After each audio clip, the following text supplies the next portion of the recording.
Muito bem, amados, vamos ver o que Deus tem para nós nessa noite. Lobos, serpentes e pombas. Abra a tua Bíblia aí no Evangelho de Mateus. Eu vou usar a revista corrigida hoje, tá bom? Galera da mídia aí, da transmissão. Irmãos, muito interessante, e eu quero hoje fazer um convite para você, junto comigo, dar uma parada no capítulo 10 de Mateus. Separei o versículo de número 16 para poder introduzir o que fala ao meu coração, quando Jesus nunca prometeu que as coisas seriam fáceis. Interessante como o Evangelho teve um engajamento no seu primeiro, logo depois de Cristo, assim, e nunca foi para as pessoas viverem uma maravilha de vida aqui. E mesmo assim, o Evangelho impregnou no coração de muitos. Quando você vai ler um livro de história do cristianismo, do autor Justo Gonzalez, você vai ler o livro A Era dos Mártires. Ele tem uma coleção da história do cristianismo. Irmãos, é surpreendente ver como no primeiro século, na época da perseguição, ficava óbvio as palavras de Jesus. Olha o que Jesus diz no versículo 16 de Mateus 10, e deixa a sua Bíblia aberta aí. Eu vou estar usando a revista corrigida, a mais antiga de todas as versões de Bíblia aqui, a Bíblia do tempo em que só havia essa daqui quase, era raro encontrar outras. Eis que vos envio como ovelhas para o meio de lobos. Sede, portanto, prudentes como as serpentes e simples como as pombas. Irmãos, é interessante como o Senhor fez isso que estava introduzindo para vocês. Gente, não vai ser fácil, mas também não vai ser tão difícil a ponto de que as pessoas não possam viver o Evangelho. E eu quero então convidar vocês para vermos aqui, nesse capítulo 10, por que Jesus, lá no meio do capítulo, ele dá esse alerta para os discípulos. Primeira coisa, há algo que eu quero destacar nesse versículo, é que nós fomos comissionados, separados para sermos enviados, e não há um envio individual. O Senhor nunca te manda sozinho para nenhuma missão. Ele fala: eis que vos envio. Mas envio para onde? De uma forma antinatural, em que ovelhas são enviadas para ter encontros com seus predadores. Coisa da loucura do Evangelho. Eu amo isso quando eu vejo essas coisas que falam assim: mas como assim, Senhor? Vai nos mandar para o meio de lobos? Pois é. E é interessante que Jesus diz o seguinte: essa é a sua realidade. O lobo não é uma preocupação sua. Você apenas tem que ter a postura certa diante do lobo. Por isso é que ele diz: eu vou enviar vocês para uma situação em que vocês precisam ser prudentes. E apenas aqui e no livro de Provérbios, capítulo de número 30, que a cobra aparece de maneira positiva.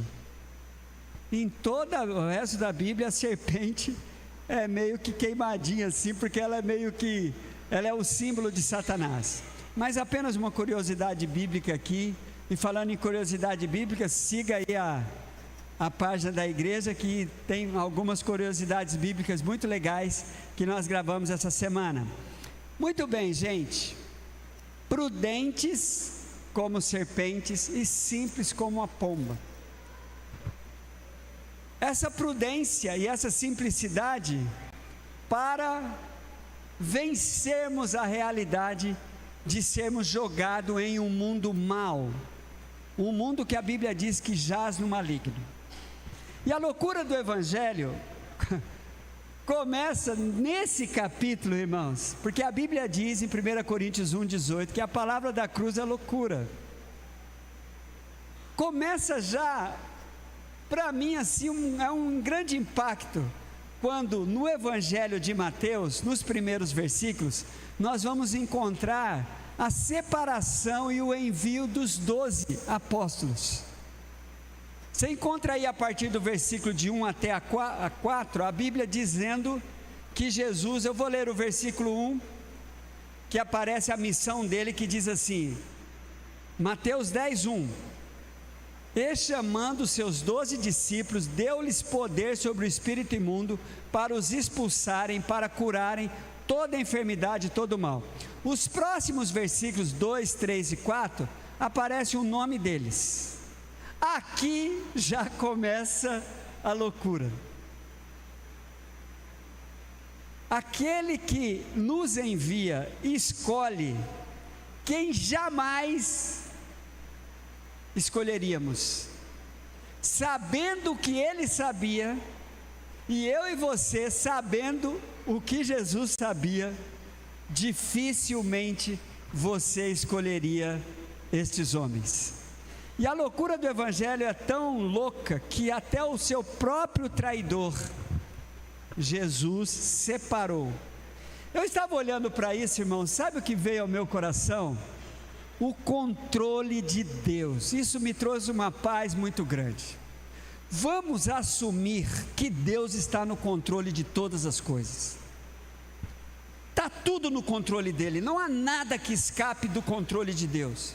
Eu acho extraordinário Jesus fazer isso, escolher o seu traidor, escolher aquele que o iria negar, escolher aqueles que o iria abandonar, mas ele escolheu. E eu fiquei olhando para isso, eu falei assim, isso somos nós. Quando você olha para os 12 discípulos, as suas características, o embrião da igreja, é para que você não se sinta de maneira nenhuma alguém que poderia não ser escolhido por Deus, porque pensa em um grupo complicado. O sistema mundano, não o sistema mundano, vou tirar essa palavra que é pejorativa, mas as instituições para funcionar, vou dar o exemplo de uma bem famosa, a NASA, dos Estados Unidos.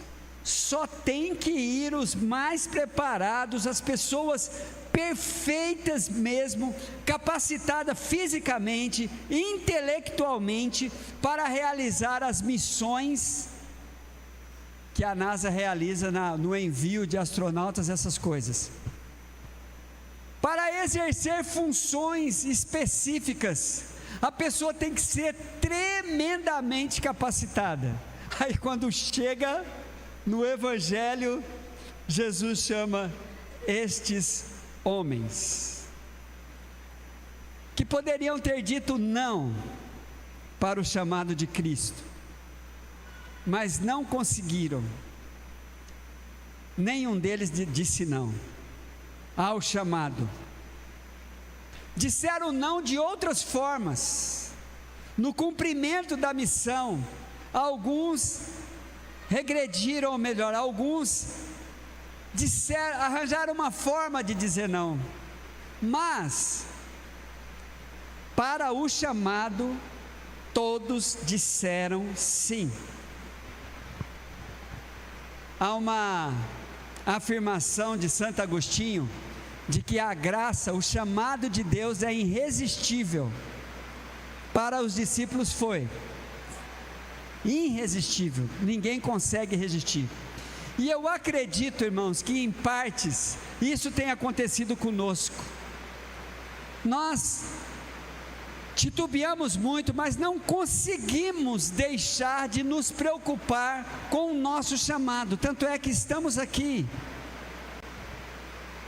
Tanto é que, ainda que eu criei uma rotina de vir à igreja, eu preciso ir na igreja para me sentir bem, mas eu creio que isso faz parte do chamado de cada um, porque em algum momento, na sua relação com Deus, algo pode acontecer, em que as coisas fiquem muito claras para você assim, sobre o para quê que Ele me chamou. E quando você olha para este capítulo, eu quero focar na pessoa de Jesus e nos alertas deles, que para mim são maravilhosos aqui. Então vamos pensar assim: aquele que nos avisa que não vai ser fácil,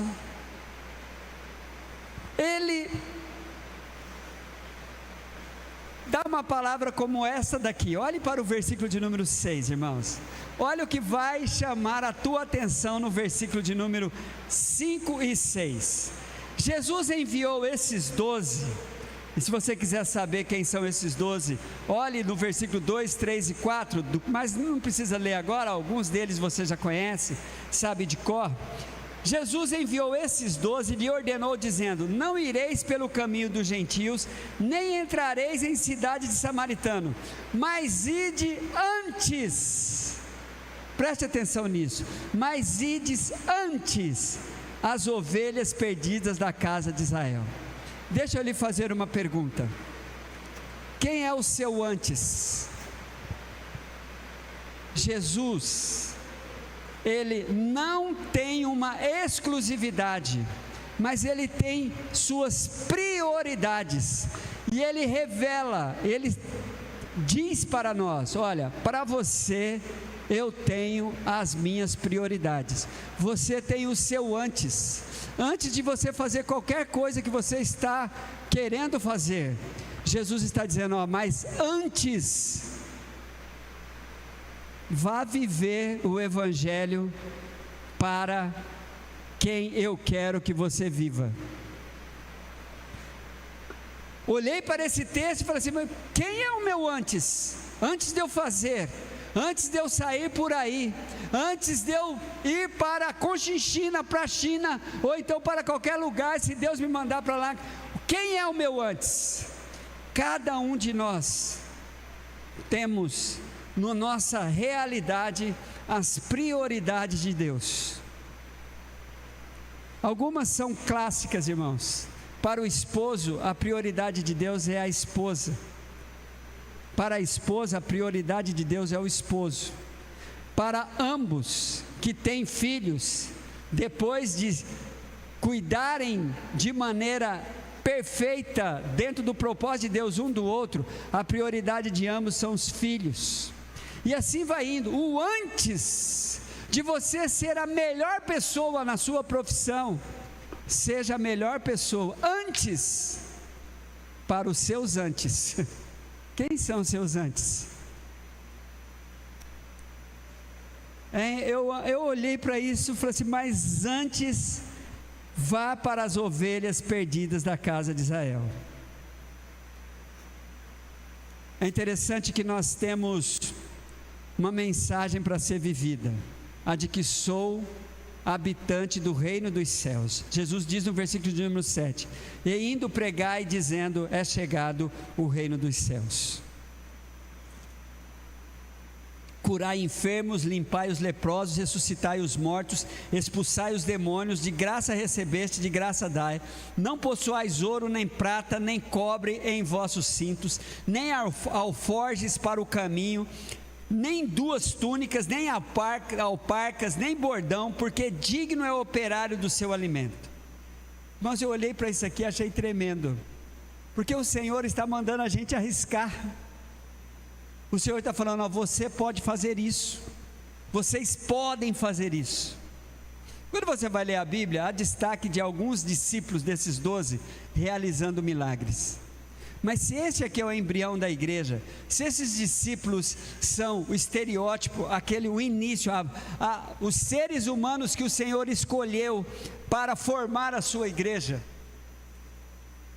pode ter certeza que o Senhor quer que nós arrisquemos, experimentemos isso, passemos a responsabilidade para Ele, e diante desses desafios de enfermidades, diante desses desafios da morte, diante dos desafios dos ataques dos demônios, experimente liberar a bênção, a libertação, a cura sobre as pessoas. Seja ousado, não tem, mas pastor, não, ora, peça para Deus curar, peça para Deus ressuscitar, peça para Deus limpar, peça para o Senhor libertar, passe para Ele, foi Ele que mandou. Não se sinta responsável pelo resultado, apenas cumpra a ordem de Deus.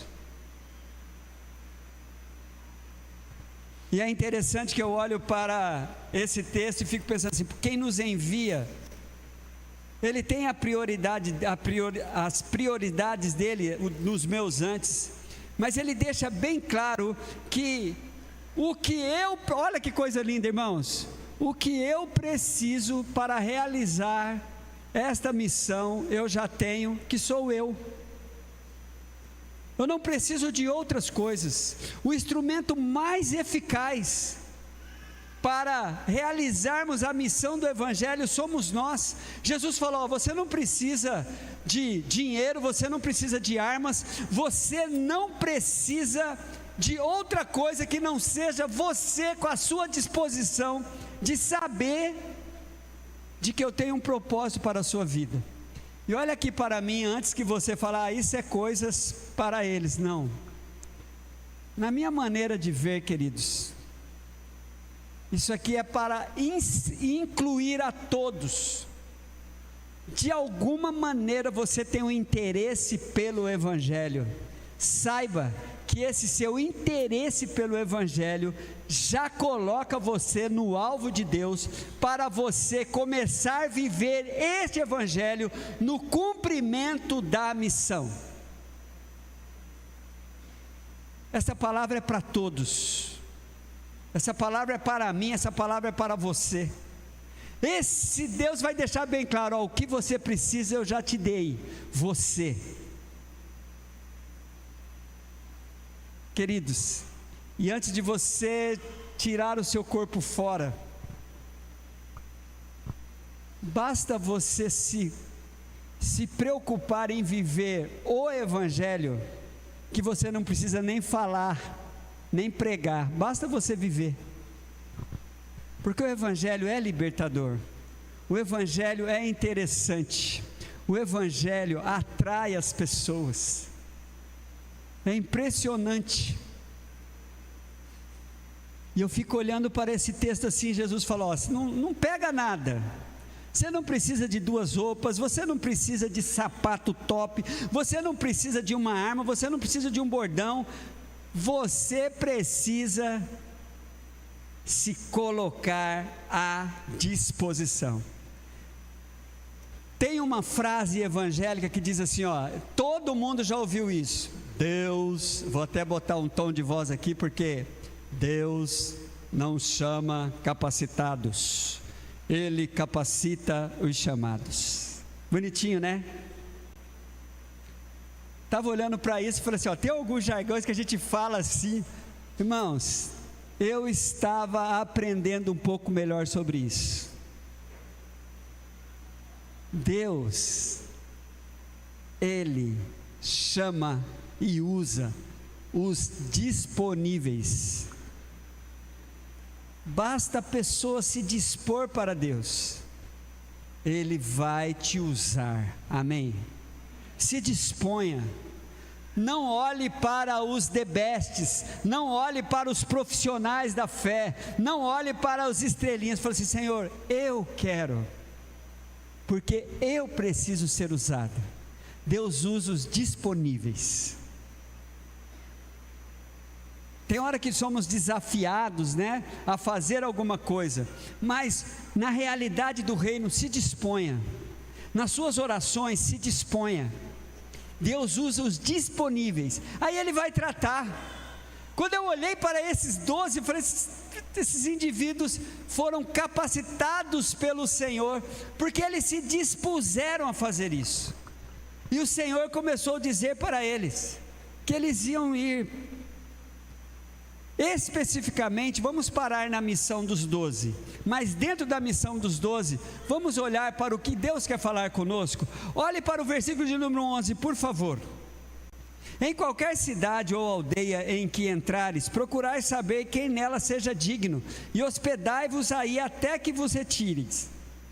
E quando entrares em alguma casa, saudai-a. Se a casa for digna, olha que legal, desça sobre ela a vossa paz, mas se não for digna, torne para vós a vossa paz. Eu fico olhando para isso aqui e falo assim, o que fazia de uma casa digna? O que Jesus está dizendo aqui? Ele continua, irmãos, olhe para o versículo de número 14, e se ninguém vos receber, nem escutar as vossas palavras, saindo daquela casa ou cidade, sacudi o pó dos vossos pés. Em verdade vos digo que no dia do juízo haverá menos rigor para o país de Sodoma e Gomorra, do que para aquela cidade. Eu fiquei olhando para esse texto aqui, eu falei, o que faz uma casa digna? O que faz uma pessoa digna? Seria a bondade dessas pessoas? Seriam ser pessoas assim, que merecem? Não. O interesse pelo Evangelho, o querer saber, o querer ouvir o Evangelho, o se interessar pela palavra da cruz, te faz uma pessoa digna. Você está interessado, então não pense que está nas suas performances, no quanto você é bom, no quanto você é nobre, não, está no seu interesse,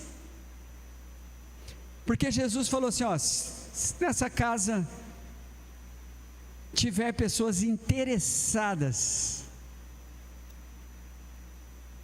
e aí é com você, então, não duvide da sua dignidade, se você tem interesse pelo Evangelho. E é interessante também que eu olho para esse texto e vejo Jesus assim, falando assim, olha, vai lá e cumpra a sua missão, cumpra a sua missão.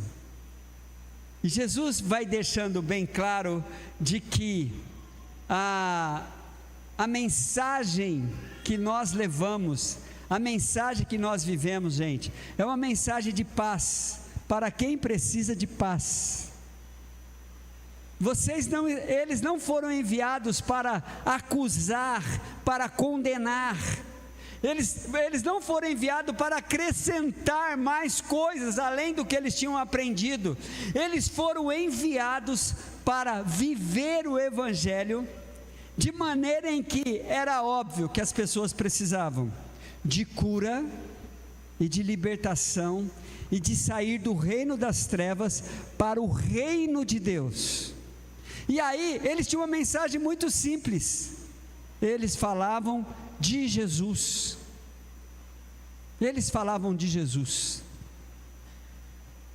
e era uma palavra que entrava na casa com a paz do Evangelho, abençoando aquela casa, abençoando quem precisava e queria ser abençoado.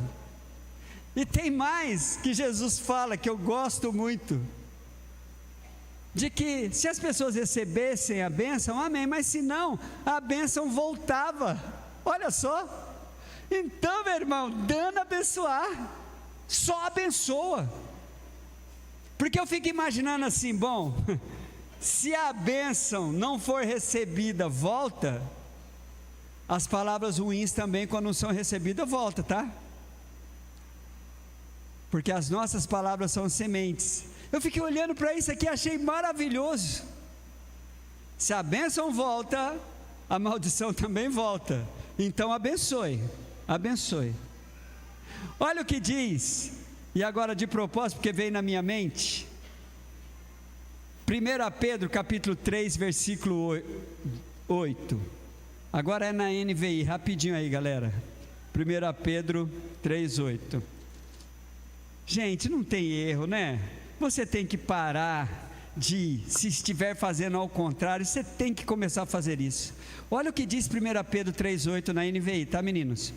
Quanto ao mais, tenham todos o mesmo modo de pensar, sejam compassivos, amem-se fraternalmente, sejam misericordiosos e humildes. Versículo de número 9, não paguem o mal com o mal, nem insulto com insulto, ao contrário, bendigam. Ah, que maravilha! Então, vou te dizer para você, crentão aí de carteirinha, para com essas palavras malditas que estão saindo dos seus lábios em direção de pessoas que Deus ama. Pare, vai te fazer muito bem, vai te fazer muito bem. Continuemos então, queridos. Aí Jesus dá esse aviso, né? No versículo de número 16, gente, não vai ser fácil. Vocês vão chegar em lugares em que vocês serão muito bem recebidos, mas você vai chegar em lugares em que você vai ser muito mal recebido. E lá, cuide-se, seja prudente e seja humilde, seja simples. A Bíblia então vai dizer, no versículo de número 16 que nós já lemos: eis que vos envio como ovelhas ao meio de lobos, portanto sede prudentes como as serpentes e simples, ou na versão que tenho aqui tem uma inofensivos como as pombas. Agora vem as reações. Versículo de número 17: acautelai-vos, porém, dos homens, porque eles vos entregarão aos sinédrios e vos açoitarão nas suas sinagogas. Sereis até conduzidos na presença dos governadores e dos reis, por causa de mim, para lhes servir de testemunho a eles e aos gentios. Pergunta chata de se fazer: aonde você tem ido por causa do Evangelho? As consequências do Evangelho na sua vida. Quais situações você tem enfrentado por causa do Evangelho? Que situações? Jesus está dizendo assim, ó: por causa de mim, vocês serão perseguidos, vocês serão açoitados, vocês serão conduzidos à presença de governadores e de reis, por causa de mim, para você lhe servir de testemunho a eles. Quais são as consequências do Evangelho na sua vida? Diante de que situações e pessoas você tem sido levado por causa do Evangelho? O que nos envia sabe, nos conhece cada um de nós, e Ele nunca nos coloca em situações em que você vai ser envergonhado, você vai ser denegrido, sem poder trazer uma palavra de bênçãos. O Senhor fala e deixa isso com eles. Olha o versículo de número 19: mas quando vos entregarem, não vos dê cuidado como ou o que haveis de falar, porque naquela mesma hora vos será ministrados o que haveis de dizer. Que maravilha, né? Um Deus que pega o disponível, que não é capacitado, Ele só é disponível, e ali o Senhor vai fazer o que é preciso. Por isso é que eu sugiro para vocês lerem a Bíblia. Você não vai lembrar dos versículos. Se você for uma pessoa como eu, você vai ter poucos versículos decorados, ou talvez nenhum.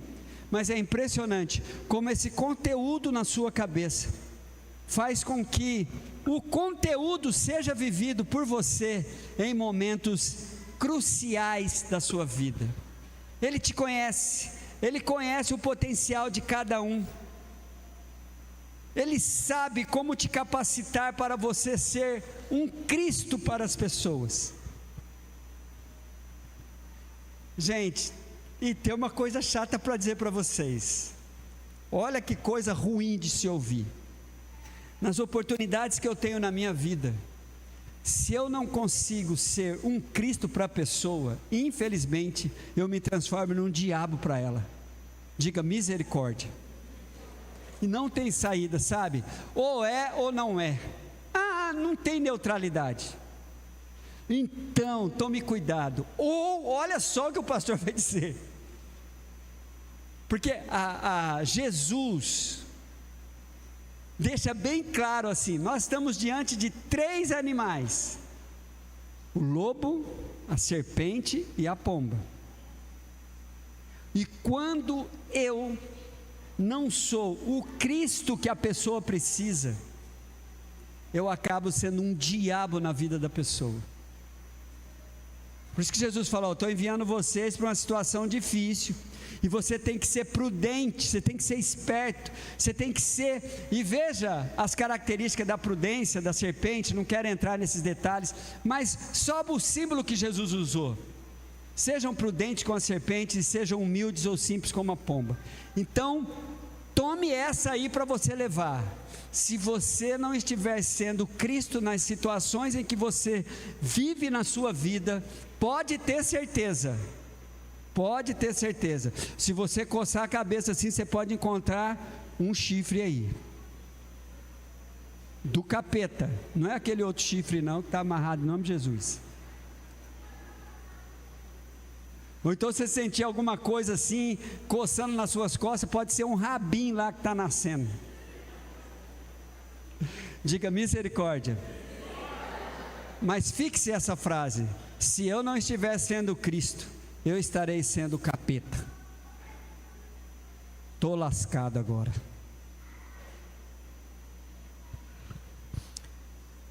Continuamos olhando para esse capítulo, porque eu me apaixonei por ele, irmãos. Vocês vão se apaixonar comigo também. Jesus diz para a gente ter a convicção de que, no versículo de número 20: pois não sois vós quem falará, mas o Espírito do vosso Pai falará em vós. Você não está sozinho, amém? Glória a Deus por isso. Irmãos, olha só como o Evangelho traz essa loucura. E por que tem lá o antes de vocês fazerem qualquer coisa, se preocupe com isso. Olha onde é o centro onde vai começar a aparecer os verdadeiros sinais de que Jesus está voltando. Sabe aonde? Dentro da nossa casa. Olha o que diz o versículo de número 21: e o irmão entregará à morte o irmão, e o pai o filho, e os filhos se levantarão contra os pais e os matarão.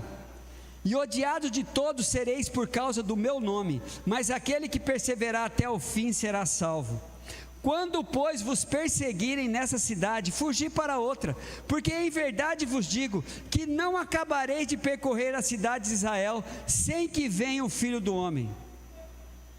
É interessante como Jesus nos chama a atenção para isso. Por que tem um antes? Por que a gente tem que se preocupar antes com algumas prioridades de Deus? E eu penso que é a nossa casa, porque é ali onde há um terreno fértil para a gente começar a se odiar, lutar uns contra os outros, chegar no extremo de matar uns aos outros. E a gente não pode brincar com isso não, porque é um aviso de Jesus. E como nós temos uma facilidade, né, de não gostar de pessoas que deveríamos amar incondicionalmente, como surgem sentimentos negativos que eu não deveria sentir contra aqueles que eu tenho um compromisso de amor inegável, não posso deixar de amá-los. E é impressionante. Por isso é que você precisa se preocupar. Se eu não estiver sendo um Cristo, com certeza eu estou sendo um diabo para essa pessoa. Olha, irmãos, continue olhando para esse texto. Versículo de número 24: Não é o discípulo mais do que o mestre, nem o servo mais do que o seu senhor. Basta ao discípulo ser como seu mestre, e ao servo como o seu senhor. Se chamaram Beelzebul ao pai de família, quanto mais aos seus domésticos? Portanto, não os temais, porque nada há encoberto que não haja de revelar-se, nem oculto que não haja de saber-se. O que vos digo em trevas, dizeis em luz, e o que escutais aos ouvidos, pregais sobre os telhados. Esse Cristo que nos envia para o meio de lobos, Ele nos coloca como, primeiro, você é um alvo a ser alcançado. Primeira preocupação, não queira ser mais do que Jesus. Não queira ser mais crente do que Jesus, não queira ser mais severo do que Jesus, porque basta ao discípulo ser como seu mestre. Não queira ser mais poderoso, não queira ser mais vigoroso, não queira nem ser mais justo. É impressionante que Jesus fala isso, né? E nós temos, queridos do céu, eu vou dizer um dado muito complicado aqui. 80% do que você crê e tem como verdade é resultado de doutrinas humanas. Se você for passar pelo crivo da Bíblia, não passa pelo crivo da Bíblia 80% das nossas crenças. Se você for passar pelo crivo, pela régua da Bíblia, a maioria das suas crenças que você tem por certeza, elas caem. Porque sabe o que é o crivo da Bíblia? O que a Bíblia ensina, não o que a Bíblia cita. O que a Bíblia ensina. O que a Bíblia ensina, ela tem um objetivo: que Deus seja glorificado nesse ensino e que você se transforme em uma pessoa melhor para si mesmo e para com quem você convive e vai conviver. Olha que doideira que o pastor está falando. 80%, dado pessoal, tá, irmãos? Não passa pelo crivo bíblico. Se assuste com isso. A gente cria umas doutrinas assim, ó. Do nada você cria uma doutrina, porque é o que você acha, é o que você crê, é o que você imagina. Então, Jesus disse assim, ó, não queira ser mais do que o mestre, basta ser igual. Aí você quer ser como ele? Olha, eu vou te dar um endereço assim, facinho. Pega Mateus 5, 6 e 7. Está ali o suprassumo da expectativa de Jesus para você ser como Ele. Mateus 5, 6 e 7. O sermão da montanha. Continuemos, irmãos. A Bíblia deixa bem claro, de o que for preciso vai ser mostrado, vai ser revelado. Ele deixa bem claro aqui, ó, porque nada o que está encoberto que não será revelado, o que precisa vai ser revelado, versículo de número 26. Não queira ser mais do que Jesus.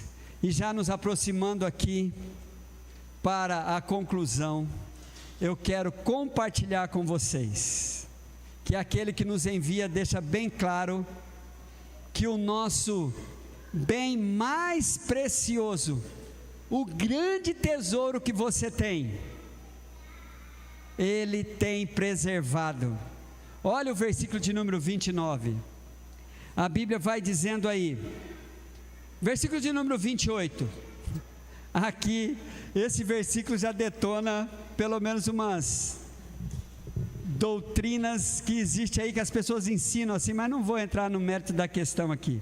E não temais os que matam o corpo e não pode matar a alma. Temei antes aquele que pode fazer perecer no inferno a alma e o corpo. Versículo de número 29. Não se vende 2 passarinhos por um cetil, nenhum deles cairá em terra sem a vontade do Pai. Até mesmo os cabelos da vossa cabeça estão contados. E não temais, pois mais valeis do que muitos passarinhos. Sabe aquele que te envia para meio de lobos? ele deixa bem claro de que o nosso bem mais precioso, que é a nossa alma, está guardada em Deus. Vamos aplaudi-lo por isso, irmãos?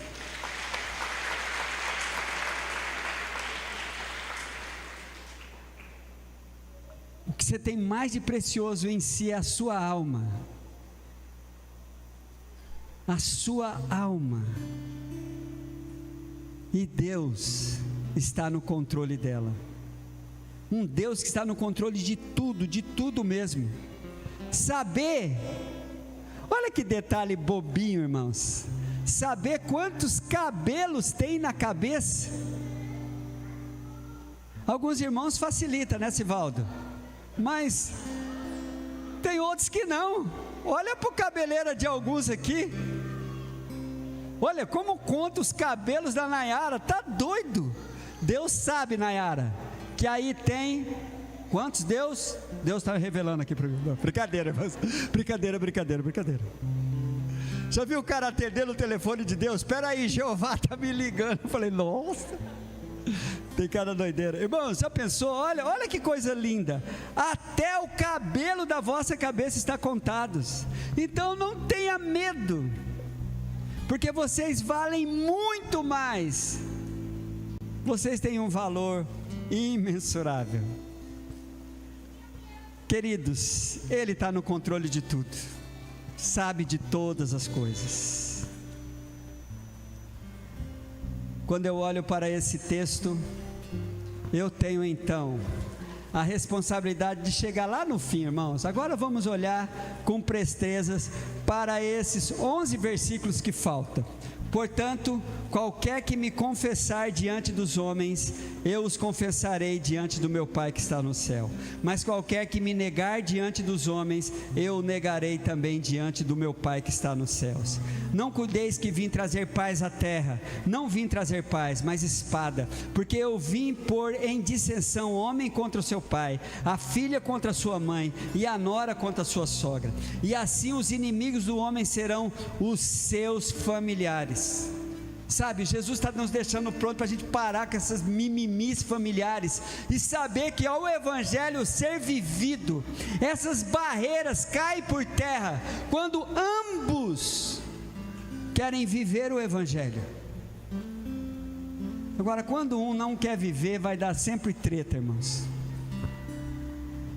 Vai dar sempre treta. E Jesus fala mesmo. Ele nos constrange com essa palavra aqui do versículo de número 37. Quem ama o pai ou a mãe mais do que a mim, não é digno de mim. E quem ama o filho ou a filha mais do que a mim, não é digno de mim. Porque Jesus sabe que nele eu tenho condições de amá-los de maneira certa. Quando eles ocupam o lugar de Cristo na minha vida, eles sofrem e eu sofro. Os dois saem perdendo.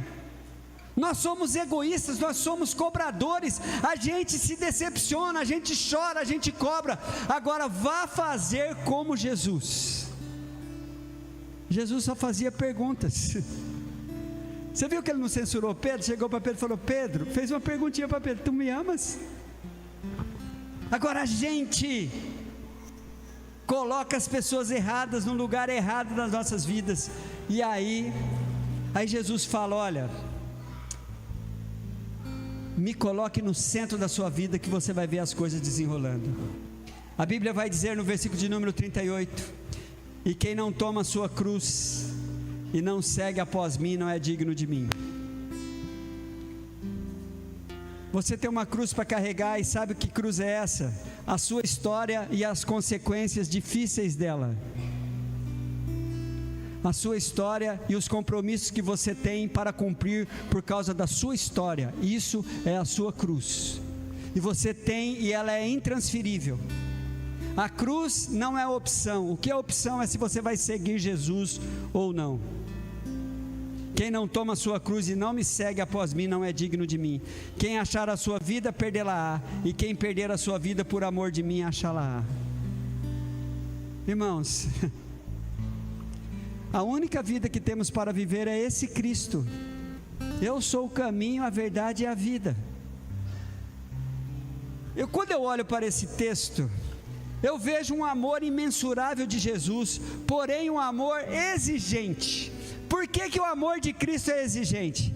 Ele me deixa diante desse constrangimento assim, ó: por você eu fiz tudo o que precisava, agora é a sua vez, faça tudo o que é preciso por mim. Por isso que Jesus usa essas palavras difíceis, que você deve deixar pai, mãe, que você deve carregar a sua cruz, porque por você, por mim, por você, Ele foi radical, Ele não se negou, Ele deu a vida dEle. E existe então um amor exigente, e Ele nos coloca diante desse constrangimento. Então não vem com meia boca não, peça para o Senhor sem prometer nada para Ele, que você precisa ser tão radical em direção dEle, como Ele foi de você. É um amor exigente, irmãos. Ele é imensurável, mas Ele é exigente. Ele nos deu tudo o que precisamos, e eu preciso entregar para Ele tudo. Ele nos coloca diante desse constrangimento. Ele precisa ser tudo em minha vida. E para concluir de verdade mesmo, quero ler os 3 últimos versículos. Quem vos recebe, olha que lindo, irmãos. Quem vos recebe, a mim me recebe. Já pensou? Você é Cristo aqui. A pessoa que te recebe está recebendo a Jesus. E quem me recebe a mim, recebe aquele que me enviou. Que responsabilidade! Quem recebe um profeta na qualidade de profeta, receberá galardão de profeta. E quem recebe um justo na qualidade de justo, receberá galardão de justo. E qualquer que tiver dado um só, que seja um copo d'água fria a um desses pequenos, em nome de discípulo, em verdade, e qualquer um que tiver dado só que seja um copo de água fria a um desses pequenos, em nome de discípulo, em verdade vos digo que de modo algum perderá o seu galardão. Finalmente, irmãos, quem nos envia se identifica tanto conosco, que nos transforma em uma fonte de bênção. Eu quero que você dê esse aviso para as pessoas, para as pessoas tomarem muito cuidado. As pessoas precisam cuidar muito bem de você, porque quem cuidar bem de você vai se dar bem. Eu recebo essa palavra. Quem cuidar bem de você vai se dar bem. Avisa isso para as pessoas, porque as pessoas que te tratarem mal vai se dar mal. Olha que maravilha, eu olhei para esse texto aqui e me achei, falei assim, olha só, quem cuidar bem de mim vai se dar muito bem, mas quem cuidar mal, eu fico lembrando de Abraão, né? Lembra de Abraão? Abençoarei quem te abençoar e amaldiçoarei quem te amaldiçoar. Vamos ficar em pé, queridos. Eu queria ter esse papo com vocês em cima de Mateus 10, porque esse texto falou muito ao meu coração. Eu quero que você leia esse capítulo. Eu quero que você peça para o Senhor falar consigo dentro desse capítulo. Eu quero que Deus fale muito mais além daquilo que você ouviu aqui, para que nós não brinquemos, irmãos, porque Jesus está dizendo que há uma possibilidade de nós negarmos a Ele. Misericórdia, há uma possibilidade de eu negar Jesus, e se eu negar Jesus, eu serei negado por Ele. Aí eu quero pedir assim para o Espírito: Senhor, dê um alerta, mostre o ponto exato em que há uma possibilidade de eu estar te negando para eu não ser negado. Deus vai fazer isso comigo e contigo. E aí a gente vai sair falando assim: olha, cuida bem de mim, para você ser uma pessoa bem cuidada por Deus. Amém?